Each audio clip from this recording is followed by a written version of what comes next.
안녕하세요. 영락고등학교 1학년 6반 6번 박수연이라고 합니다. 오늘 제가 할 발표 주제는 세상에서 제일 아름다운 공식입니다. 아름답다는 것은 개념을 정의 내릴 수 있을까요? 이 개념은 주관적이기에 무어라 정의 내릴 수는 없습니다. 하지만 뇌과학에서는 내측 안누와 전두엽이 아름다운 것을 보거나 들을 때 활성화된다고 합니다. 그리고 지난 2014년 런던의 한 대학에서 15명의 수학자들의 모집 후 이에 기반한 연구를 진행했습니다. 수학자들에게 60여 개의 공식을 보여주고 어느 공식에서 내측 안과 전두엽이 반응하는가에 대한 연구를 진행한 것입니다. 그리고 그 결과 이 오일러 등식이 가장 아름다운 공식이라는 결과가 나왔습니다. 이 오일러 등식에는 가장 간단한 정수인 1과 0, 가장 유용한 무리수인 2와 파이, 그리고 가장 중요한 허수인 i만이 사용됩니다. 먼저 e와 i에 대해 알아본 뒤에 이 공식에 대해 이야기해 보려 합니다. i란 제곱되었을 때 마이너스 1이 되는 수입니다. 실수만으로 나타내어진 수직선 위에는 나타낼 수 없는 수로 그와 당연히 좌표평면 위에도 나타낼 수 없습니다. 따라서 이는 허수라고 분류되는 수이기도 합니다.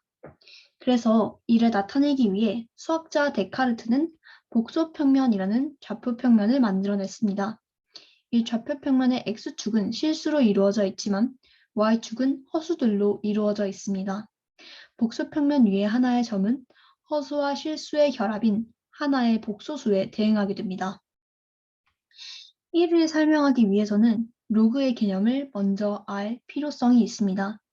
로그는 지수함수의 역함수입니다. 먼저 지수함수는 거듭제곱의 지수를 변수로 하여 무한히 증가하는 함수입니다. 역함수라는 것은 쉽게 말해 x값과 y값을 바꾼다는 의미입니다. fx에 a값을 넣었을 때 나오는 함수값 fa를 어떤 역함수에 다시 넣었을 때 다시 a가 나오게 한 함수가 fx의 역함수가 됩니다. 정리하자면 로그란 어떤 수를 나타내기 위해 고정된 밑을 몇 번 곱해야 하는가를 나타낸다고 볼 수 있습니다. e라는 수는 이 식의 극한값이자 그래프로 나타내면 한 무리수에 수렴하게 되는데 그 값은 약 2.718281846이 됩니다. 그리고 오일러 등식에 접근하기 전 마지막으로 하나만 짚고 가도록 하겠습니다. 수학에서 각을 표시할 때 숫자로만 나타내는 방법도 있지만 편리한 또 다른 방법은 호도법입니다. 이는 라디안이라는 단위를 이용해 각을 나타내는 방법입니다. 이 경우 수학기호 파이가 180도를 의미합니다. 그럼 이제 오일러 등식에 접근할 준비가 된 것입니다. 먼저 이 리미트 밑에 쓰인 이 화살표 무한대가 보이시죠?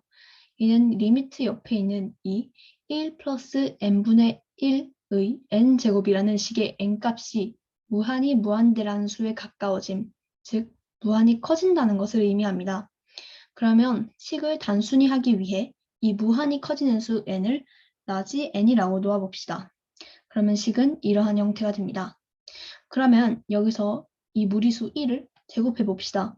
그러면 이 2의 제곱은 이런 형태의 식이 됩니다. 이 식에서 n제곱분의 1은 무시할 수 있는 정도로 매우 작은 수이기 때문에 생략될 수 있습니다. 그러면 이 식은 이러한 형태가 됩니다. 이를 세제곱하고 네제곱해도 결과값은 같습니다. 따라서 2의 a승은 1 플러스 n분의 a의 n승입니다. 그럼 이 a 자리에 i파이를 넣어봅시다. 이 값은 a 자리에 어떤 실수를 넣건 간에 n이 무한에 수렴하는 한 거의 같은 값을 갖습니다. 이 무한히 제곱되는 식을 아까 잠시 지나갔던 복소평면 위에 나타내면 1, i, i, 1을 만나는 원이 됩니다. 이 원 위에서 값을 결정해 주는 것은 원 위의 점과 이은 직선이 x축과 이루는 평각의 크기입니다. a 자리에 파이가 들어간 경우 이 n분의 a를 n번 곱하는 것이기 때문에 A의 위치의 값이 각도가 됩니다. i파이의 경우 남은 값은 파이로 결과적으로 i파이를 넣은 경우 평각은 180도가 되어 값은 마이너스 1이 됩니다. 그리하여 이 오일러 등식이 성립함을 알 수 있습니다. 오일러 등식은 미분, 적분을 할 경우 계산하기 어려운 값이 나오는 삼각함수를 계산하기 쉬운 지수함수로 나타내는 과정이기에 여러 분야에서 사용됩니다. 고전역학에서는 진자운동하는 물체의 위치를 구할 때에 이를 사용하고 또 오일러 등식의 3차원 그래프가 사인 함수와 코사인 함수의 형태를 나타낸다는 점을 이용해 전자기학에서는 광자의 움직임을 오일러 등식 그래프를 이용해 나타내기도 합니다. 마지막으로 양자역학에서는 전자와 같은 미시적 존재들의 주기적 움직임도 오일러 등식을 통해 나타냅니다. 오일러 등식은 자연의 수없이도 많은 현상들을 오직 한 가지 수학 공식으로 나타낸 것이라 볼 수 있습니다. 마치 시와 같은 문학 작품 한 편이 보는 사람에 따라 다른 정서를 읽히고 다른 방향으로 해석되는 것처럼 말이죠. 이렇게 생각하면 문학에서 느끼는 아름다움을 이 공식에서 느끼는 것도 무리가 아니라고 생각합니다. 저는 수학계가 이 오일러 등식을 어떻게 평가하는지를 다시 말씀드리고 이만 말을 줄이려 합니다. 이 세상에 어떤 다이아몬드보다 멋지고 어떤 보물보다 진귀한 등식. 이상으로 발표를 마치도록 하겠습니다. 감사합니다.